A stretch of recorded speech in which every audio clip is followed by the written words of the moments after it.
La salle de conférence de l'Agence d'exécution des travaux d'intérêt public en Centrafrique, adjectif CAF, à Bangui a abrité durant 3 jours un atelier de renforcement des capacités des directeurs des ressources humaines et agents de l'État sur la mise en place d'un mécanisme de contrôle permanent des fonctionnaires et agents de l'État pour une meilleure qualité de service.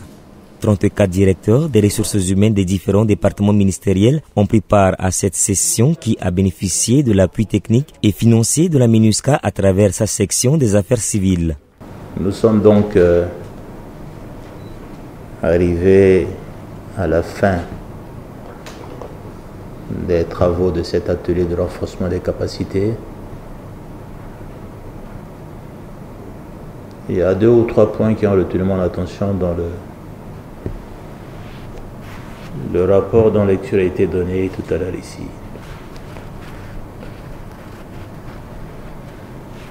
Je crois qu'il était important de situer le cadre juridique dans lequel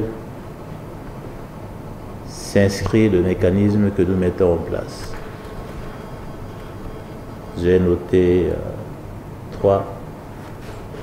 conférenciers qui ont parlé de ça, le statut général bien sûr, mais aussi les référentiels qui ont permis de définir le travail de contrôle que nous avons fait,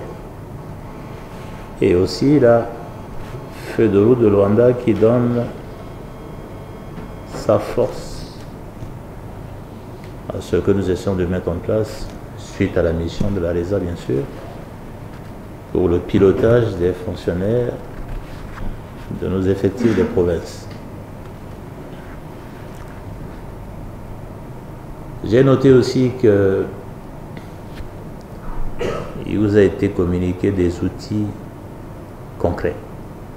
Cette formation vise à mettre en place un outil de gestion et du contrôle permanent des présences et missions des fonctionnaires et agents de l'État afin d'améliorer des services publics et restaurer l'autorité de l'État. Oui, durant ces 3 jours, nous avons participé à l'atelier de renforcement des directeurs de ressources sur le mécanisme de contrôle des fonctionnaires et agents de l'État. Vraiment, je suis particulièrement très satisfaite parce que non seulement j'ai pu avoir des informations sur le redéploiement des fonctionnaires et agents de l'État dans l'arrière-pays, nous avons également appris sur l'éthique et la déontologie et également sur les mécanismes de contrôle des présences au sein de nos différents départements dont nous devons mettre en application. Audrey Priscilla Wenzui, directrice des ressources humaines du ministère des Finances, n'a pas manqué de témoigner sa reconnaissance vis-à-vis de la MINUSCA qui a facilité la tenue de cet atelier de renforcement des capacités, mais a également promis de mettre en application les acquis de cet atelier. Je tiens à exprimer ma profonde gratitude à l'endroit de la MINUSCA qui n'a ménagé aucun effort à travers une mobilisation multiforme afin d'appuyer cet atelier. Nous allons immédiatement mettre à profit tous les acquis que nous avons reçus ici, c'est-à-dire à travers le contrôle effectif des présences et journaliers, parce que c'est un problème que nous connaissons au niveau de nos administrations, ces problèmes d'absence